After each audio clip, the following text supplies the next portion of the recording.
Hello, how you doing? Well, we stopped abruptly at step 8 because step 8 and step 9 are so closely tied together that it's really difficult to talk about one without talking about the other. I'm kind of running in and out of both of them at the same time.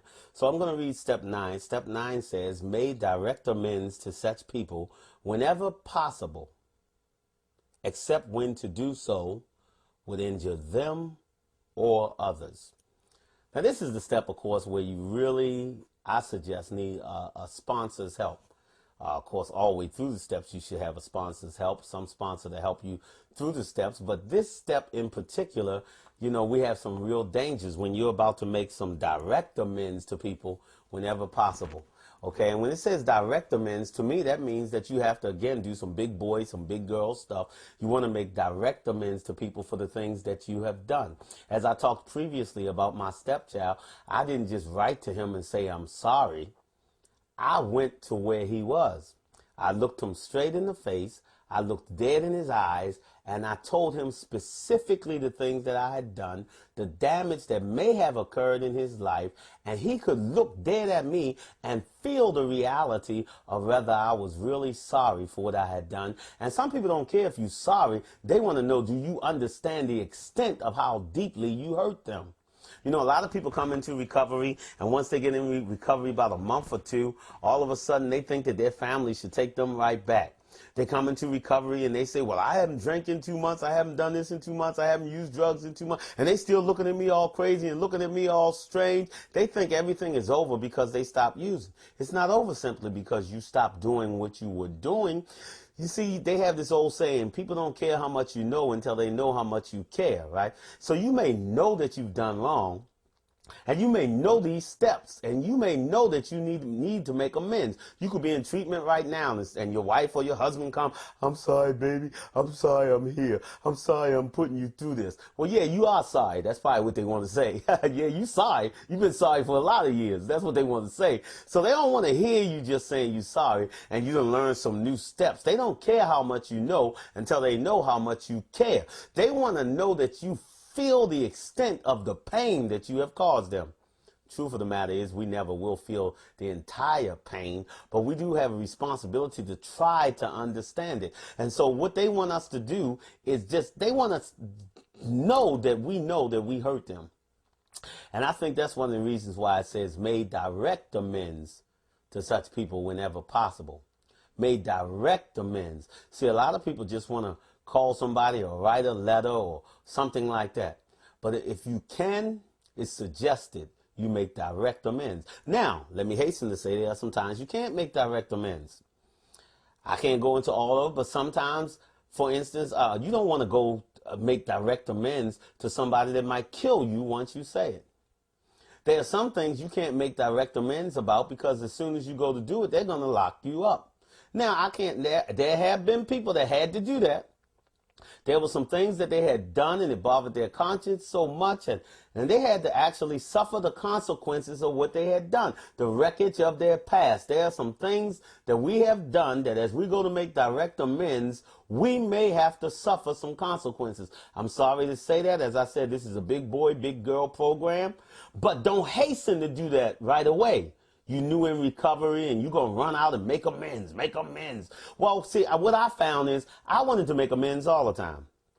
If I went over somebody's house and did something wrong, I was calling them the next morning. "I'm sorry. What did I do? I hope I didn't hurt nobody. I'm sorry, such and such." Why did I do that? Did I care so much about that person?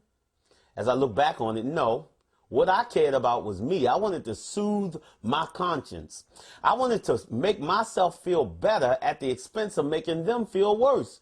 And sometimes when we go and make amends to people, we're not going for them. We're not going for the higher power. We're going because we want to get it all off of us.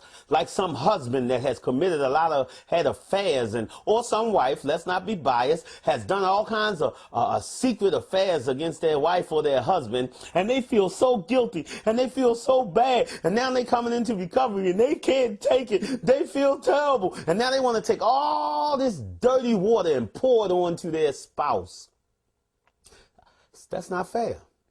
That's not fair. Now, if it's a reason for it and the sponsor says it's better and it has to be done, you got to work that out yourself with counselors and other people. But if you're doing it simply because you feel bad with it all on your shoulders and now you want to go make amends and put it on somebody else, this says we made a direct amends except when to do so would injure them or others. And when we take all of our guilt and go spill it on to somebody else, we're injuring them. And I think that's the wisdom of this step. That's some serious wisdom up in here, up in here, up in here, as they say. So serious wisdom up in here. Because you got people with my kind of personality that just go around feeling sad and feeling shame and feeling guilty. And I'm going to get it all for me. And I'm going to tell you how sorry I am. Yeah, you sorry. You really sorry because you want to take all your guilt and now you want to add it on to somebody else. And then if you had an affair, you want to tell them the exact nature of your affairs and the details of the affair. The big books suggest we don't do that. The big books suggest we don't do that. And that's why you need help. That's why you need a sponsor.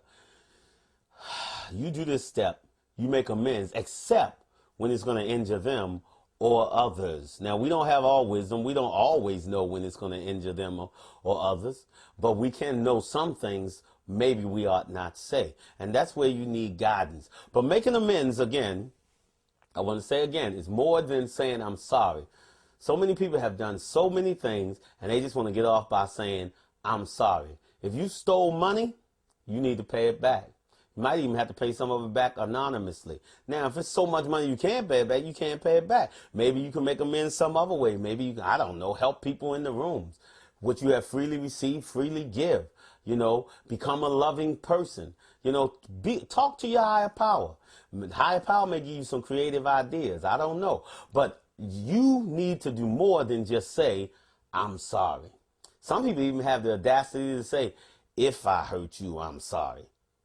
If you feel that way, I'm sorry. You know, they put it all on the other person. No, you know you've done wrong. You made a list of the people that you have harmed, and you became willing to make amends to them all. Now this is the action step. You go out and directly make amends to them. And I guess all of us who have been in treatment centers know that there are some people who have since passed away. And they have passed away, maybe your mother, maybe your father, and you can't directly make amends to them. But we have some symbolic ways, some ritualistic ways that have been helpful to many people. Some people go out to the grave site. They may read a letter or something, apology, make amends that way and burn it.